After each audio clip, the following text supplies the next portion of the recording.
Hello नमस्कार साथियों, आप सभी का एक बार फिर से स्वागत है हमारे इस YouTube चैनल पे। और साथियों, आज CVT PG MA हिस्ट्री का एंट्रेंस एग्ज़ाम जो है ख़त्म हो चुका है और एग्ज़ाम ख़त्म होने के बाद इस वीडियो में हम लोग पेपर एनालिसिस करने वाले हैं। तो सर, हम लोग इसमें क्या बातचीत करने वाले हैं? आज हम आपको ये बताएंगे कि आपके जो पेपर है, जो बच्चों को ध्यान में आया, जो उनके मन में आया, उन्होंने हमें क्वेश्चन भेजा है, उस क्वेश्चन का आंसर, एक प्रोबेबल आंसर जो है वो क्या होना चाहिए, वो लगभग 40 क्वेश्चंस का हमने सर तैयार किया। हाँ, बिल्कुल। और सर, मैं एक मज़ेदार बात बताऊं कि कल मैराथन ले रहा था मैं, और आखिरी समय में हम लोगों ने तो काफ़ी ज़्यादा, लगभग 10,000 से ज़्यादा प्रश्नों को ऑनलाइन सॉल्व कराया आराम से, फ्री ऑफ कॉस्ट। हाँ, तो मैंने मजाक में ऐसे ही बोला कि सातवाहनों की राजकीय भाषा प्राकृत है, इसको नोट कर लीजिए, कल के पेपर में आएगा, और आज आ भी चुका है। अरे वाह! तो सर, मतलब आपको क्या लगता है कि हम लोगों के कराए हुए टेस्ट सीरीज या बाकी सारी चीज़ों से कितने प्रश्न आज के पेपर में आए होंगे? मुझे लगता है कि 40 से 45 क्वेश्चन, इतने क्वेश्चन जिससे आपको BHU DU जो है वो आराम से मिल जाएगा। बिल्कुल, इतने क्वेश्चन सीधा उठाए गए हैं, एग्जैक्ट मतलब क्वेश्चन उठा दिया गया, ऐसे क्वेश्चन। पेपर का लेवल जो है ना वो इजी नहीं था। जो लोग इजी कह रहे हैं, मैं नहीं मान रहा हूं कि पेपर का लेवल इजी था, ठीक है ना। तो इन सारी चीज़ों पे ध्यान मत दीजिए, हम लोग भी पेपर देखे हैं, ठीक है ना। तो आपके द्वारा कुछ प्रश्न भेजे गए हैं, उसके उत्तर को मैं अभी यहाँ करा देता हूँ फटाफट। तो अच्छे से समझिएगा, ध्यान से देखिएगा आखिरी तक। और अगर आप चैनल को पहली बार देख रहे हैं, हमारे वीडियो को पहली बार देख रहे हैं, तो सब्सक्राइब करना मत भूलिएगा। और अगर CVT PG 2024 की अगर आप तैयारी करना चाहते हैं, 2025 की, बल्कि 4 तो बीत गया, तो उसके लिए आपको क्या करना है, डिस्क्रिप्शन बॉक्स में हेल्पलाइन नंबर दिया हुआ है, उस पर आप कॉल या व्हाट्सएप कर सकते हैं। आपको अपने बैच में जो है वो हम रजिस्टर कर लेंगे। जी बिल्कुल। चलिए सर, प्रश्नों की तरफ बढ़ते हैं। सबसे पहला प्रश्न पूछा था कि एलोरा के कैलाशनाथ मंदिर का जो निर्माण है वह किसके द्वारा कराया गया था? क्वेश्चन सुनते रहिएगा, हम आंसर जो है वो यहाँ तो मैं प्रश्न आप लोगों के सामने बोल रहा हूँ और सर पीछे आंसर लिखते रहेंगे। तो इसका जो आंसर हो जाएगा वह कृष्ण प्रथम हो जाएगा, यानी कि राष्ट्रकूट शासक कृष्ण प्रथम ने एलोरा के कैलाशनाथ मंदिर का जो है निर्माण कराया था। सर, कृष्ण प्रथम जो है ना, आप यहाँ नोट कर दीजिए। हाँ जी। इसका जो राइट आंसर हो जाएगा वह कृष्ण प्रथम हो जाएगा, ठीक है ना जी। चलिए, कृष्णा फर्स्ट। चलिए सर, दूसरा प्रश्न था कि बृहदेश्वर मंदिर का जो निर्माण है वह कहाँ पर कराया गया था? कहाँ पर, जगह का नाम पूछा था। तो तंजावुर हो जाएगा। राजराज प्रथम ने बृहदेश्वर मंदिर का जो निर्माण था वह तंजावुर में कराया था, ठीक है ना। चलिए, अगला सर प्रश्न था कि गुर्जर प्रतिहार की राजधानी कहाँ थी? तो गुर्जर प्रतिहारों की जो पहली राजधानी थी वह मंडोर थी, दूसरी भीनमाल थी, तीसरी उज्जैन थी और चौथी कन्नौज थी। तो अब ऑप्शन में क्या आया था? आप लोगों ने ऑप्शन तो मुझे बताया नहीं। अगर कन्नौज आया होगा, आपने कन्नौज किया है तो बिल्कुल सही है। उज्जैन आया होगा, आपने उज्जैन किया है तो वो भी सही है। फिर अब आपको करना क्या होगा, इस टाइप के प्रश्नों को बाद में आपको क्लेम करना पड़ेगा, ठीक है ना, क्योंकि उज्जैन और कन्नौज दोनों ही गुर्जर प्रतिहारों की राजधानी। आंसर किया का वेट तो सर चारों को जो है ना आप यहाँ पे लिख दीजिए। मंडोर हो गया, और क्या? मंडोर, भीनमाल, मंडोर का मतलब जोधपुर, ठीक है ना, भीनमाल, उज्जैन और कन्नौज, ठीक है। इसी कॉपी में मैंने नोट किया है सब, तो मैं सोचा कि क्यों ना कॉपी लेकर ही चलते हैं। तो चलिए सर, हो गया। और सर चौथा क्वेश्चन, सातवाहनों की राजकीय भाषा जो है वह प्राकृत थी, अभी एक प्रश्न था, ठीक है। सर अगला प्रश्न था कि अमृत बाजार पत्रिका जो है यह किसके द्वारा संपादित किया गया था?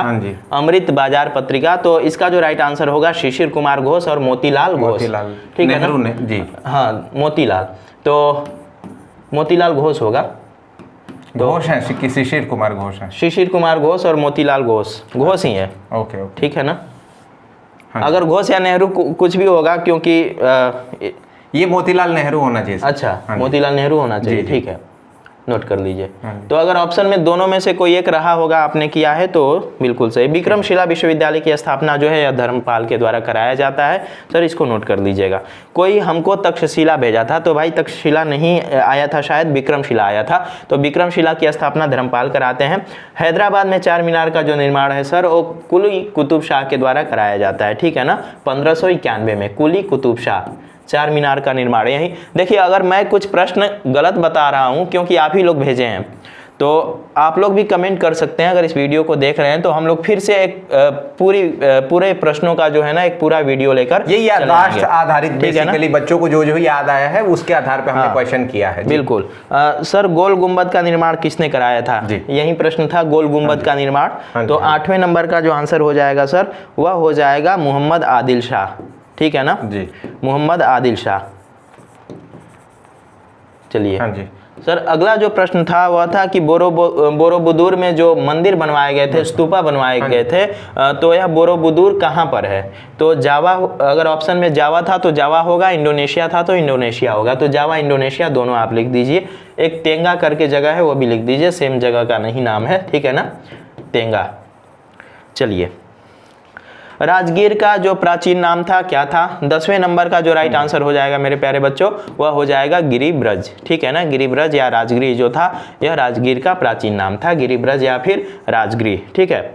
चलिए, एक प्रश्न में थोड़ा विवाद आ रहा है, कुछ लोग अखिल भारतीय किसान सभा कह रहे हैं, कुछ लोग अवध किसान सभा कह रहे हैं। तो अवध किसान सभा के जो प्रथम अध्यक्ष होते हैं वह बाबा रामचंद्र होते हैं। इसकी स्थापना 1920 में होती है, अवध किसान सभा बाबा रामचंद्र। और अखिल भारतीय किसान सभा की जो स्थापना होती है वह 11 अप्रैल 1936 को लखनऊ में इसका अधिवेशन होता है, जिसके अध्यक्ष स्वामी सहजानंद होते हैं। तो अखिल भारतीय किसान सभा के जो प्रथम अध्यक्ष होते हैं वह स्वामी सहजानंद होते हैं। अगर प्रश्न यह था तो स्वामी सहजानंद जो है वह सही होगा। आप लोगों ने हमें आंसर नहीं भेजा है, ठीक है ना, और काफ़ी लोग अलग अलग तरीके से उसी प्रश्न को भेज रहे हैं, तो मैं भी थोड़ा कन्फ्यूज हो रहा हूँ समझने में, ठीक है। चलिए, अगला प्रश्न था सर कि डिप्रेस्ड क्लास एसोसिएशन के प्रथम अध्यक्ष कौन थे? यही प्रश्न था।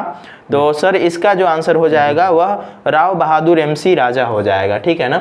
राव बहादुर MC राजा, राव बहादुर MC राजा जो थे यह डिप्रेस्ड क्लास एसोसिएशन के, ये मुझे लगता है कि पिछले साल भी ये सेम क्वेश्चन नहीं, पिछले बार जो प्रश्न पूछा गया था ये पूछा था कि डिप्रेस्ड क्लास एसोसिएशन की स्थापना किसने किया था। अच्छा, अध्यक्ष पे नहीं था, तो उसका अम्बेडकर हो जाएगा। तो इसका MC राजा। सर यहाँ कुछ मिलान करने वाला प्रश्न था। तो प्रथम आंग्ल वर्मा युद्ध लिख लीजिए 1824 से 26, एक ही में 13 नंबर में, इन सबको नोट कर लीजिएगा।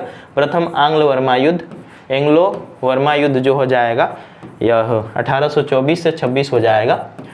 आप सभी लोग बताइएगा, ठीक है ना, कमेंट भी कर सकते हैं आप सब लोग। प्रथम आंग्ल मराठा युद्ध जो है 1775 से 1782। अगर आप लोगों ने इसको इस तरह से सजाया होगा तो आपका बिल्कुल सही है। द्वितीय आंग्ल मैसूर युद्ध सर इसके बाद होगा। आंग्ल मराठा युद्ध नोट किया आपने? क्या है इसका? इसका 1775 से 1782। हाँ जी। चलिए सर अगला नोट कर लीजिए कि द्वितीय आंग्ल मैसूर युद्ध,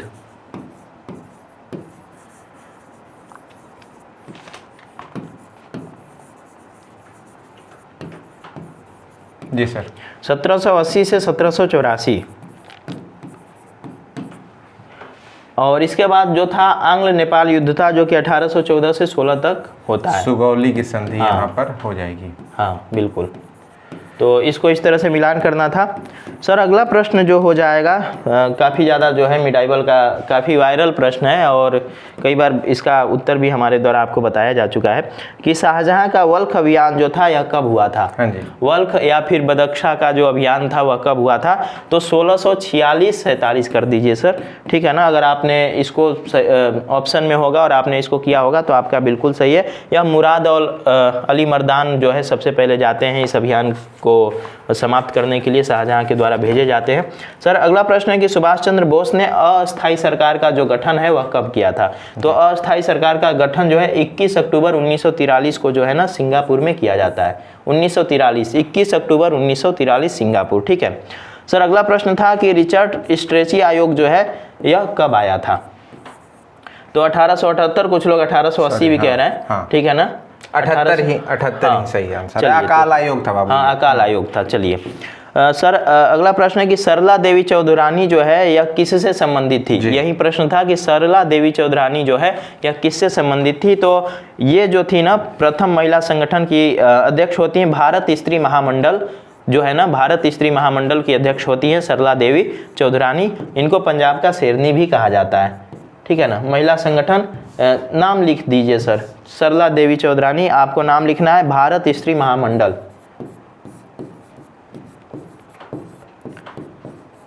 भारत स्त्री महामंडल, इसकी स्थापना 1910 में प्रयागराज में होता है, ठीक है ना। इसी की अध्यक्ष होती हैं वो जी। ओके चलिए सर अगला प्रश्न था कि अनहैप्पी इंडिया के लेखक कौन है। ये तो कितनी बार मैं बता चुका हूँ। ये सारे प्रश्न बच्चे एकदम question हलवा देख है, करके हलवा, एकदम समझ ठीक है ना। जाएंगे। ये तो इजी प्रश्न है, कहीं भी नेट हो, पेट हो, टेट हो, सेट हो, हर एक तरफ ये सारे प्रश्न आते रहते हैं। तो ये इन सारे प्रश्नों को गलत करने का कोई मतलब ही नहीं बनता है। आपने सही किया होगा। अनहैप्पी इंडिया लाला लाजपत राय हो जाएगा सर। इसके बाद एक प्रश्न पूछा था कि उत्तरी काले पॉलिश मृत भांड जो है यह किससे संबंधित थे। हाँ जी। उत्तरी काले पॉलिश मृत भांड जो थे वह किससे संबंधित थे। तो इसका आंसर हो जाएगा उत्तर वैदिक काल। उत्तर वैदिक काल हो जाएगा सर, वरना आप इधर ब्रैकेट में ना सबसे ज्यादा जो पाए गए हैं वो मौर्यन में हाँ मौर्यन में पाए गए हैं। तो अगर ऑप्शन में लेटर वैदिक पीरियड रहा होगा तो बिल्कुल सही है। मौर्यन रहा था और आपने मौर्यन किया है तो वो भी सही है, ठीक है ना।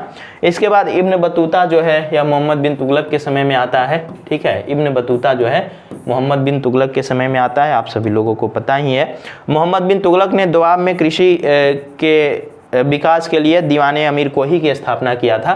दीवाने कोही की स्थापना जो है मोहम्मद बिन तुगलक ने किया था। और ये सारे प्रश्नों का कोई आधार नहीं है, क्योंकि हमेशा ही चारों तरफ ये प्रश्न पूछा जाता है। और यहीं से आपको तकावी ऋण का जो है वो आपको बात आती है कि जो लोन देने की बात है, जैसे सौंदर्य भी जो है वो कहा जाता है। बिल्कुल। खुदीराम बोस को फांसी कब दी गई थी सर? ये इसको नोट कर लीजिएगा। सबसे कम उम्र में जो है वो फांसी खाने वाले इंसान है। और सर अगला प्रश्न था कि खजुराहो के मंदिरों के निर्माणकर्ता जो है वह कौन होते हैं। तो चंदेलों के द्वारा जो है, चंदेल शासकों के द्वारा खजुराहो के मंदिरों का निर्माण कराया जाता है, ठीक है। इसके बाद सर पूछा था कि 16 महाजनपदों में गणतंत्रात्मक कौन था। अच्छा अच्छा। कोई मुझे भेजा था राजतंत्रात्मक। तो देखो बाबू, राजतंत्रात्मक 14 थे और गणतंत्रात्मक 2 थे, कई बार बताया भी जा चुका है। तो जो 14 राजतंत्रात्मक थे वो तो पूछ ही नहीं सकता है। प्रश्न यही पूछा होगा कि 16 महाजनपदों में निम्नलिखित में से गणतंत्रात्मक कौन था। तो सर वज्जी और मल जो था ना, ये दोनों ही गणतंत्रात्मक थे। इन दोनों में से ऑप्शन क्या आया था आप लोगों को पता होगा। चलिए सर थोड़ा सा जो गवर्नर जनरल है ना, दूसरा स्लाइड ले लीजिए आप। तो गवर्नर जनरल को जो है लाइन से सजाना था इनको। तो इरविन नंबर आपका हो जाएगा 26, देख लीजिए 25, ठीक है। यहाँ पर बच्चों 25 नंबर ये क्वेश्चन है। यहाँ पर आपको पूछा था इरविन साहब थे, उसके बाद लिनलिथगो थे, माउंटबेटन और बेवेल जी। लिनलिथगो, इन सभी लोगों का जो है आप सही कालानुक्रम बता दीजिए, समय बता दीजिए। अगर बच्चों ने इनके हिसाब से इसको सजाया होगा तो उनका सही होगा। माउंटबेटन हो। इरविन का 1926 से 31 तक का जो है समय था, 1926 से 31। आपको पता है कि गांधी इरविन पैक्ट और दिवाली घोषणा वगैरह जो है वो इसी के काल में हुई थी। जी सर लिनलिथगो का लिख दीजिए 36 से 38। इनके बारे में 44, इनका 44 है। 44। इन्होंने जो है वो भारत छोड़ो आंदोलन के दौरान बोला था कि 1857 के बाद की सबसे बड़ी क्रांति जो है वो यहाँ पर होने जा रही है। ये साहब हैं आपके 1944 से लेकर के ये 46 तक रहे सर, 47 तक रहे हैं। इनके बारे में वेवेल घोषणा होती है जो कहते हैं कि जो देश है वो पहले ही आजाद करके खत्म करो। माउंटबेटन से ही यहाँ पर आपको डेट कहीं कहीं 48 भी मिलेगा, तो उसको लेकर परेशान नहीं होना। नहीं 47 ही है, 47 से लेकर के 47 तक ही ये रहे हैं। उसके बाद देश जब आजाद हुआ, यहाँ 1947 होगा ना सर? नहीं 44 ही है सर, 44 से 47 है। हाँ, ठीक है। और ये 47 से 47 जब देश आजाद हुआ तो उसके बाद राजगोपालाचारी जो है ठीक है, कोई दिक्कत नहीं है। चलिए पूछा गया था कि भावी बुद्ध जो है किसको माना जाता है। तो मैत्रेय को जो है ना भावी बुद्ध माना जाता है। और इस पे क्वेश्चन सर डाउट क्या था? बहुत सारे लोग बोधिसत्व मान रहे थे। तो ये प्रश्न जो है ना क्लियर मुझे बताया नहीं गया है। कुछ लोग कह रहे हैं कि भावी बुद्ध किसे कहा गया है, तो मैत्रेय को भावी बुद्ध कहा गया है। और ये प्रश्न हम लोगों को तभी क्लियर पता चलेगा जब आपका क्वेश्चन पेपर आंसर की के साथ आएगा तब।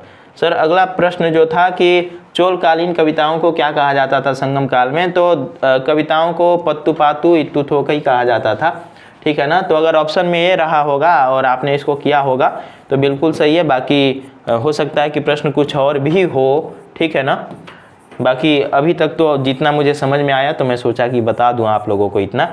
पुरातत्व विभाग के प्रथम महानिदेशक जो थे या कौन थे। कोई बच्चा जो है ना इस प्रश्न को अलग तरीके से भेजा था। महानिदेशक जो होते हैं पुरातत्व विभाग के कनिंघम होते हैं, इसको आप नोट कर लीजिएगा।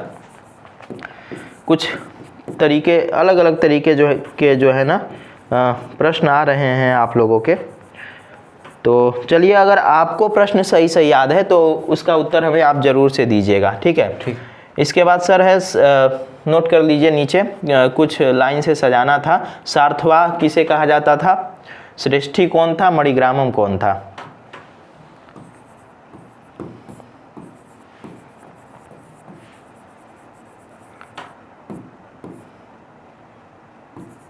ब्रह्म समाज से शायद कोई एक प्रश्न था, समझ में आ नहीं रहा है पूरा अभी हमको प्रश्न,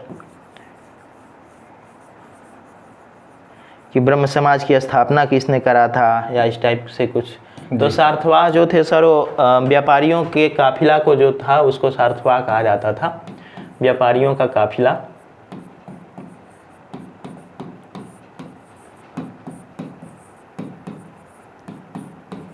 जी श्रेष्ठी, श्रेष्ठी जो थे सर वो व्यापारी संघ के प्रमुख को श्रेष्ठी कहा जाता था।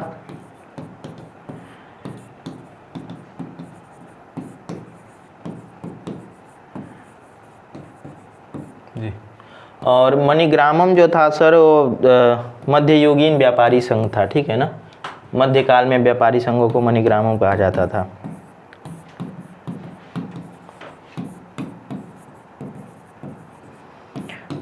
अभी भी बहुत सारे बच्चों का प्रश्न जो है ना आ रहा है जी। तो बृहदेश्वर सेम रिपीटेड, यानी जो प्रश्न इजी थे ना वही शायद आप लोगों को याद भी हैं, बाकी सब आप अब इसके अलावा सर ये हमारे कंप्लीट हो गए या कुछ और है। तो जो है सर कालिदास की पुस्तकों का नाम लिख लीजिए। रघुवंश था, अभिज्ञान शाकुंतलम था, कालिदास रघुवंश अभिज्ञान शाकुंतलम। अब ऑप्शन में क्या था आपको पता होगा क्योंकि मिलान करने के लिए आया था, ठीक है ना। तो इसको नोट कर लीजिए। इसके बाद रघुवंश और मेघदूतम आपने लिख दिया ना। और भी बहुत सारी पुस्तकें हैं, कहिएगा तो मैं कुमार संभवम हो जाएगा, विक्रम और वर्षियम हो जाएगा, ऋतु संहारम हो जाएगा, तो ये सबको आप नोट कर सकते हैं। चलिए सर अगला शूद्रक की रचना का नाम पूछा था, शूद्रक तो मृक्ष कटिगम हो जाएगा। बिल्हड़ की रचना का नाम पूछा था, विक्रमांक देवचरित हो जाएगा बिल्हड़ की रचना। यहाँ कल्हड़ बिल्हड़ में कई बच्चे परेशान हो जाते हैं। बिल्हड़ का है विक्रमांक देवचरित और राज तरंगिणी आपका हो जाएगा कल्हड़ का। चलिए सर अगला जो है भास का रचना का नाम पूछा था, तो स्वप्नवास दत्ता, कर्णभारम, उरुभंगम जो है सब भास की रचना का नाम हो जाएगा।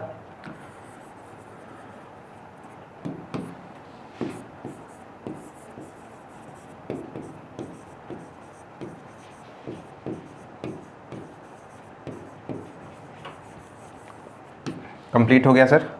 सर और लिटिल बॉय और हाँ फैटमैन वाला जो प्रश्न था वो था जो कि जापान पर गिराया गया बम था, ठीक है ना। तो शायद यही पूछा था कि यह था क्या, ठीक है ना। तो आप लोगों ने इसका सही आंसर किया होगा। सर और भी बहुत सारे प्रश्न आ रहे हैं लेकिन यही है कि सभी बच्चे जो है ना, ठीक है कोई बात नहीं। तो इस वीडियो देखिए, अब ये हमारा बिल्कुल इनिशियल वीडियो, हमारी कोशिश थी कि शुरुआत में जो आप लोगों को परेशानियां आ रही हैं क्वेश्चन को लेकर के उसको जो है वो हम लोग सॉल्व करने का प्रयास करें। बाकी जो पूरा एनालिसिस है ना वो हम आंसर की आने के बाद पूरी तरह से बात करेंगे। बाकी जो लाइव क्लासेस आएंगी बीच में, अभी हम और एनालिसिस वीडियोस कई सारे लाएंगे तो उसमें जो है वो हम जिक्र करेंगे। तो आप क्या करिए कि आपको इसके अलावा जो भी क्वेश्चन याद है वो कमेंट बॉक्स में हमें जरूर बताइएगा। जी बिल्कुल, आपको ना अगर आप प्रश्नों को बताते हैं तो हम लोग कोशिश करेंगे कि पूरा 75 क्वेश्चन जो है लेकर आएं और आंसर की आने से पहले, रिजल्ट आने से पहले ही ना आप सभी लोग श्योर हो जाएं कि इतने मार्क्स पे आपका एडमिशन यहाँ हो सकता है, ठीक है ना। तो ये आपके सहयोग से ही होगा क्योंकि प्रश्न पत्र तो किसी को भी नहीं मिले हैं। तो इसलिए आपको भी अगर प्रश्न याद आ रहे हैं तो आप अच्छे से प्रश्नों को लिख कर नीचे कमेंट बॉक्स में जो है कमेंट कर सकते हैं। अब देखिए कई सारे क्वेश्चन जैसे है ना, जैसे ताराबाई और औरंगजेब पे एक क्वेश्चन आया हुआ है, उसके बाद 1935 और अंबेडकर के ऊपर एक क्वेश्चन आया हुआ है, लेकिन अब क्वेश्चन का क्या था एग्जैक्ट वो हमें पता ही नहीं चल पा रहा है। तो इस वजह से हम आंसर करने में जो है वो सफल नहीं हो पा रहे हैं। तो और बाकी पूरी वीडियो आएगी। और साथ ही अगर आप 2025 की तैयारी कर रहे हैं, सीवीटी पीजी हिस्ट्री 2025 के लिए सोच रहे हैं कि मुझे 2025 में जो है एग्ज़ाम देना है सीवीटी में हिस्ट्री का, तो आप हमारे साथ अभी से जुड़ जाइए क्योंकि इस बार जो है ना देर नहीं होने वाला है। तुरंत हम लोग जो है सीवीटी पीजी 25 की तैयारी में लग जाने वाले हैं। तो आप इस नंबर पे जो है कॉल कर सकते हैं, व्हाट्सएप कर सकते हैं, हमसे संपर्क कर सकते हैं। बाकी यह वीडियो अच्छी लगी हो तो अपने दोस्तों के बीच जरूर से शेयर कीजिएगा। चैनल को सब्सक्राइब करना मत भूलिएगा, क्योंकि यह चैनल जब तक आपको किसी एक अच्छे विश्वविद्यालय में एडमिशन नहीं दिला देगा तब तक आपका साथ हम छोड़ने वाले नहीं हैं, और आप भी हमारा साथ मत छोड़िए। तो चैनल को अभी सब्सक्राइब कर लीजिए, वीडियो को लाइक करके अपने दोस्तों के बीच शेयर कीजिए। मिलते हैं फिर आप सभी लोगों से। आपका इस वीडियो को देखने के लिए बहुत बहुत धन्यवाद। चलिए सर।